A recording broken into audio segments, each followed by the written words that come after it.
So Roman numeral 5 is the report of the superintendent, and as usual, I'm going to begin with this evening's update.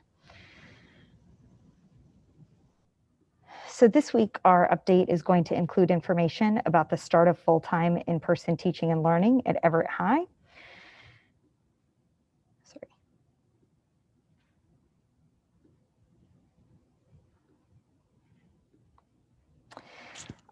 As well as the latest information about the return of our pre-kindergarten students and middle schoolers.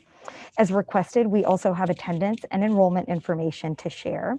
We will also discuss our pooled testing program, which is now being offered at all of our elementary schools. And finally, directly after my update, Assistant Superintendent Charlie Obremski will give a presentation on the capital projects that the district needs completed in advance of next school year. So it is, in effect, a list of the essential repairs that require our immediate attention and then also our attention in upcoming years. So before I get started, I did want to recognize that this week is Teacher Appreciation Week, which is a great event, but I think always seems insufficient in light of what teachers mean to us. And this year, of course, our gratitude is reaching entirely new heights as we watch our educators so skillfully and compassionately navigate the pandemic.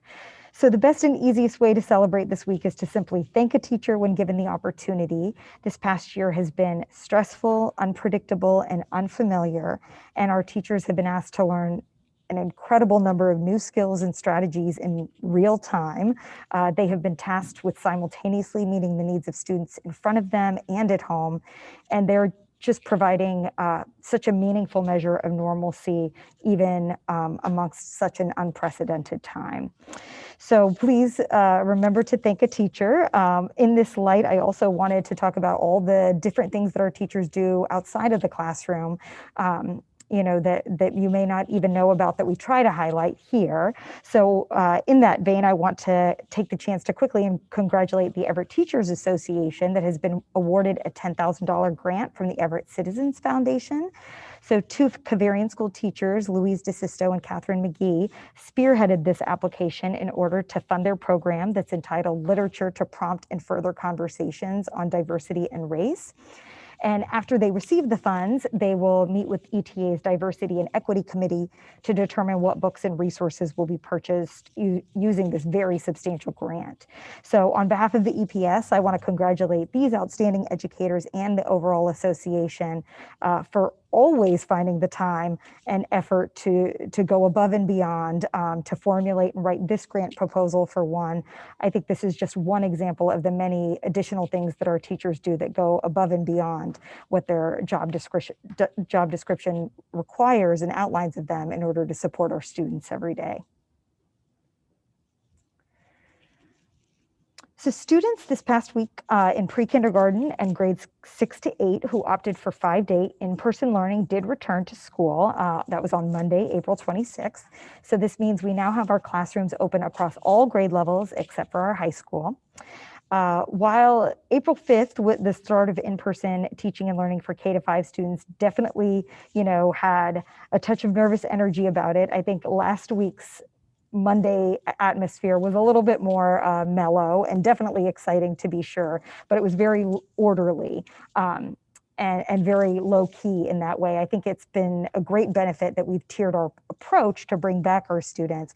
So by starting with students in substantially separate classrooms, moving to elementary grades, and then on to the middle school, I feel like our building administrators and our EPS staff have had the chance to sort of review and adjust their procedures at different points along the way, and to be able to support one another who are in those other grades about to receive students. So one of the things we definitely, for example, have been working on are our arrival and dismissal procedures. So as all of our buildings do have varying types of outdoor space and different locations for additional points of entry, our principals have done a great job of tailoring the processes to fit their needs, both outside the school and inside the school. And so the result is that our students are arriving at school and getting into their classrooms quickly and efficiently. And again, this is just one example of the ways that they've had to fine tune over time and really individualize things to their own individual school classrooms. and schools. Once you enter the classrooms, it is really amazing, and you're immediately heartened by the familiarity of the students and the teachers that are together in those classrooms. It's definitely clear that we continue to operate under unique circumstances. Those classrooms definitely look different than they have in the past, but I cannot stress enough how well our teachers have responded in such a short period of time to this challenge and how well our students are acclimating. I would just want to thank each and every member of the EPS staff and our overall school community for making this happen and making it happen so successfully.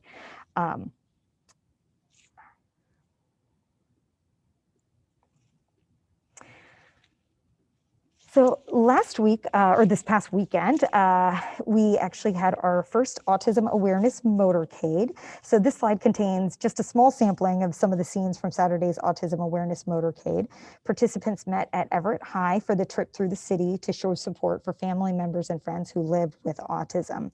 People wore blue and showed great creativity in decorating their vehicles for the motorcade. We cherish, events like this, which give us the chance to come together as a community and to do something so positive and aspirational. So I just want to thank everyone who helped organize the event, including our CPAC, including some of our own school committee members right here, and the Everett Police Department.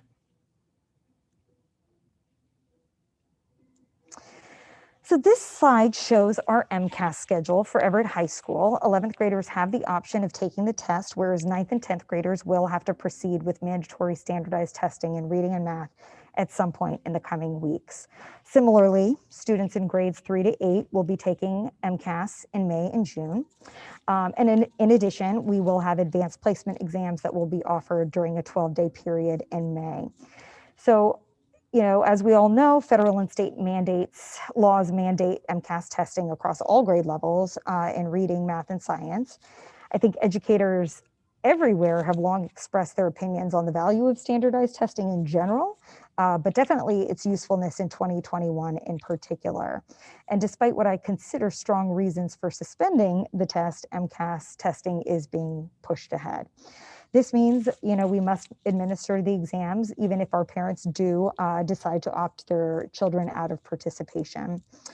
So, but just a couple of things that I wanted all our families to remember is, one, there will be no negative impact on our 3rd to 8th graders based on their MCAS results or refusal to participate. 2, the tests have been shortened for grades 3 to 8. Math and science tests are expected to take 90 minutes to 2 hours, while the reading portion will take approximately 2 to 2.5 hours. Yes, that is shorter than they normally are. 3rd, districts will not use MCAS participation percentages or results to a district's detriment. 4th, MCAS is just one data point on a wide spectrum that enables teachers, schools, and districts to track and understand student achievement and progress. And probably for this year, I think we would all agree, probably the least indicative data point that we will be looking at next year when we are understanding our student achievement and progress. So I think that most important, I would like all of our families to know, and I would like to stress something to our students. I know I speak for myself and my leadership team and this committee. I am fairly certain that I speak for your teachers as well when I say that our students should not feel 1 ounce of stress over this year's MCAS.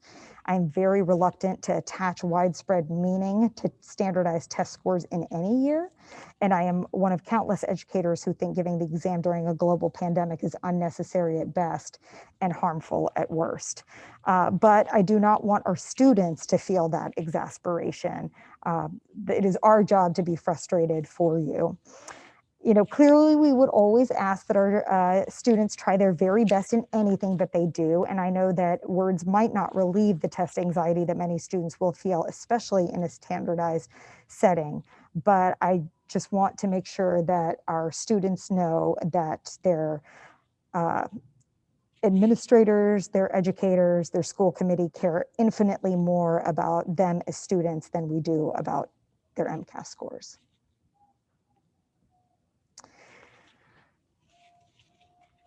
So as far as registration, I did want to remind families that registration for the 2021-2022 school year is fully underway. I definitely want to urge our families with pre-K3, pre-K4, kindergarten, and first grade students to contact the Parent Information Center and complete the process as soon as you can. There is no need to wait until the school year is over or to wait until the summer. You can go ahead and begin. Pre-K parents should note that we are offering morning and afternoon sessions next year, 5 days per week, and this applies to both pre-K3 and pre-K4. Also, a reminder that we are not accepting walk-in registrations at the Parent Information Center at this time, which is located at the Cavarian School, so appointments are required ahead of time. So if you want, you can call the PIC at 617-544-6955, and one of our family liaisons will help book an appointment for you. Parents and guardians can also reserve a spot by visiting the address listed on this slide. This will connect users to our registration requirements, as well as a link to an easy-to-use booking system called Calendly. So families can schedule to meet with family liaisons who speak English and either Spanish, Portuguese, Haitian, Creole, or French to support them with their registration process. So the Everett Public Schools is partnering with the health staff, EMTs, and student volunteers to offer weekly pool testing to all students and staff as an important layer of safety to our return to in-person teaching and learning. While this initiative is voluntary, we definitely are encouraging members of the EPS community to participate. It's easy and it's a useful tool in helping us to keep our classrooms and schools open. We started the program on Monday, April 26th to coincide with the return of pre-K students and middle schoolers. We administered our second test this morning. And as you can see, our numbers have been modest to start, but we are beginning to ramp up outreach efforts to get more people signed up through the company Concentric by Ginkgo. A total of 155 students and staff were tested on the 26th, and that number jumped to 236 on May 3rd. This morning, 297 students and staff participated. So our numbers are moving in the right direction, and we do hope to see continued growth throughout the month.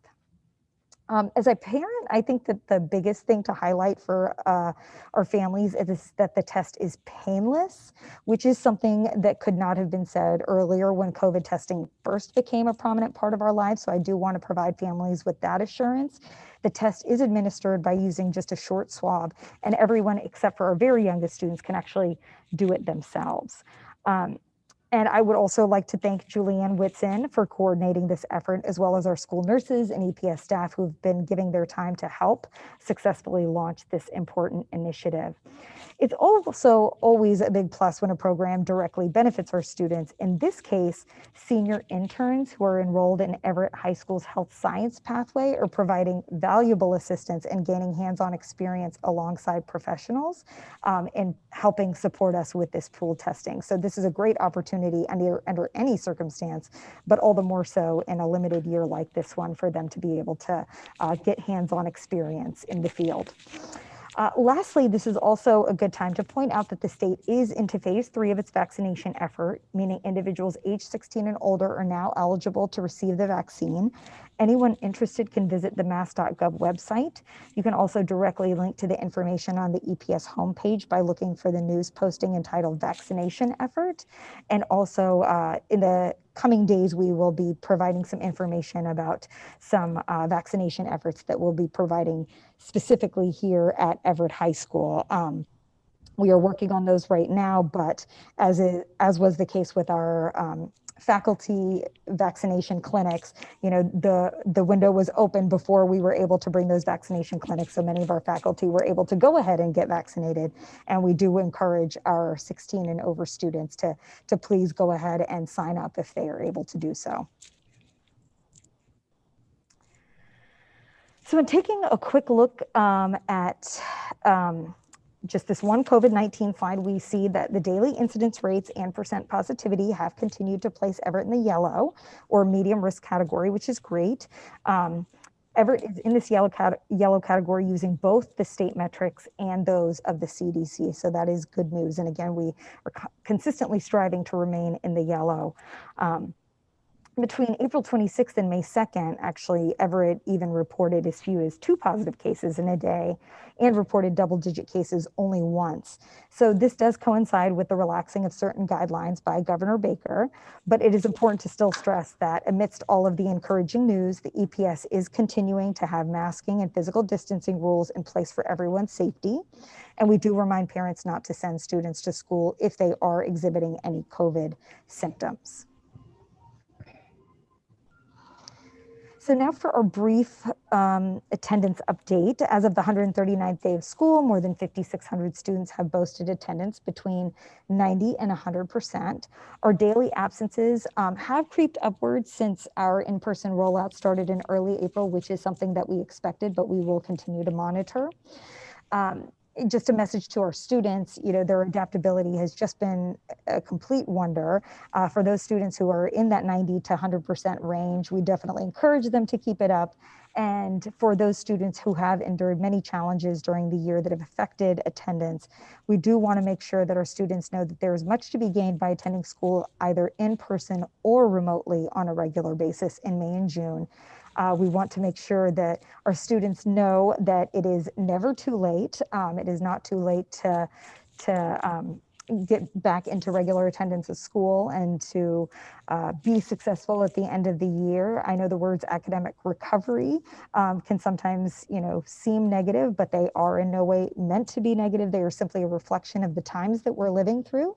And so we don't want our students to miss out on any chance they may have to settle back into a daily school schedule. And we are here to support them in doing so.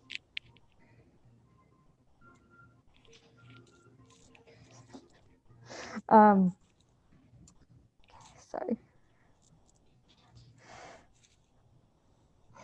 So continuing the theme of enrollment and attendance data, this slide shows our enrollment during the 2020-2021 school year. So our numbers did jump in September from 6,042 to 6,461. Over the next 7 months, our enrollment has climbed by close to 900 students. We have seen a small spike since we returned to in-person teaching and learning. So we do believe that we will easily surpass 7,000 students next year as we expect our enrollment to return to levels seen in recent years. So that was our overall enrollment of all students. And now I wanted to look at the enrollment of in-person instruction versus remote learning. So I know several of you have been interested in the numbers concerning our return to in-person teaching and learning, and this slide breaks it down for you, showing that 63% of our pre-K through 8 students have opted to return for full-time in-person teaching and learning, and 37% have opted to stick with remote learning. The breakdowns among individual schools and grades, as we mentioned before, definitely vary. We did see overall percentage drop from around 70 to 63% when we opened up the option of 6th through 8th grade. This was not unexpected, and the precise reason is difficult to break down, as we did not ask our parents to provide a reason for their learning choice decision. But of course, our principals and our school leaders and teachers are talking to parents all the time. And through them, we were able to glean some takeaways about some of the reasons why 6th, 7th, and 8th graders in particular had passed on coming back to school buildings. So the first thing we heard that you may call sort of the common sense answer was that with less than 40 school days left in the school year, many parents expressed the simple view that, it makes more sense to stick with their established schedule and routine. Certain parents, did not want to have their student have to reacclimate to returning to in-school at this point in the year, which we completely understood. The second explanation that we heard quite a few times speaks to the work our teachers, curriculum leaders, and leadership team have put in. That is that many families said that their students were actually doing well or even thriving in the remote learning model, and so therefore they did not feel compelled to switch. And then lastly, we heard plenty of examples of parents citing health concerns, of course, as a reason to hold steady with remote learning. As a principal remarked, some parents are not yet ready to, quote unquote, break out of their bubble. So, this is all to say that I would caution against, anyone describing our breakdown as surprising from any perspective. Whatever number or percentage we had in our minds was just an educated guess in the first place. And our aim has been and continues to be to provide our families with a choice based on any combination of the factors that matter specifically to them. And I'm very happy with the way our reopening plan has unfolded, and that our teachers have been so nimble in response to the needs of our students at home and in school. We will also, as I mentioned previously, be beginning in-person classes at Everett High School the week of May 10th. So freshmen will have a chance to return on Monday, May 10th, giving them an extra day to familiarize themselves with the building and to meet their teachers face-to-face. Sophomores, juniors, and seniors will follow on Tuesday, May 11th. In preparation, EHS did distribute a learning choice form similar to the ones that have been given out to the other grades. And this slide just reflects the figures, again, only as of April 30th. So we will provide updated totals during our next meeting. Of the first 376 students who responded, 140 or 37% said they will attend classes at EHS, while 236 or 63% indicated that they will continue to attend school remotely. So as we discussed earlier, middle school families cited the relatively short time left in the school year as a reason for remaining in their remote model. It's probably not a stretch to think that this is the case for EHS students and families as well. Perhaps even more so given the fact that May 10th and 11th is that much closer to the end of the year. And plus, as we know, high schoolers are more apt to have to work, have family obligations that make it harder to shake up their schedules at this point in the school year. So again, it is all about choice. If our students want to come back, then we want to extend that opportunity, and we continue to work with the Everett Teachers Association on any issues that are specific to Everett High School.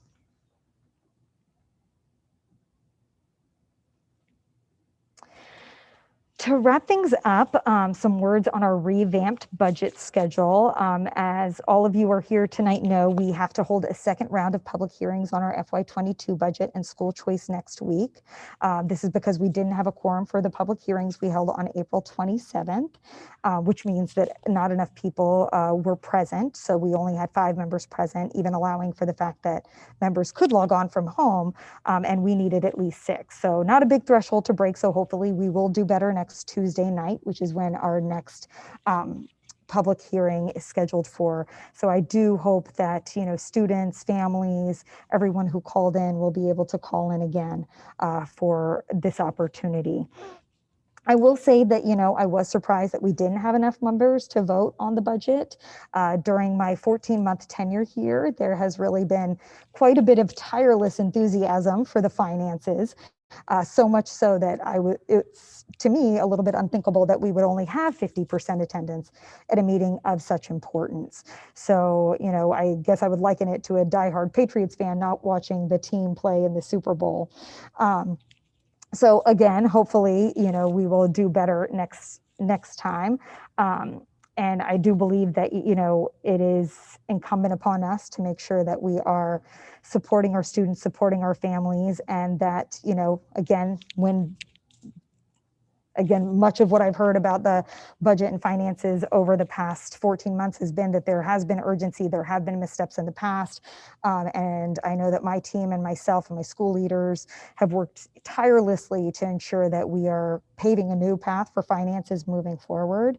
And so, it is unfortunate that when that time finally came, members were unable to attend or to Zoom in for the hour that the meeting took place in order to discuss the school year's budget. And I will simply say that, our children deserve better, our EPS staff deserves better, and I think the entire community deserves better. But again, we will all be there to hear anybody's public comments regarding the budget next Tuesday night, May 11th.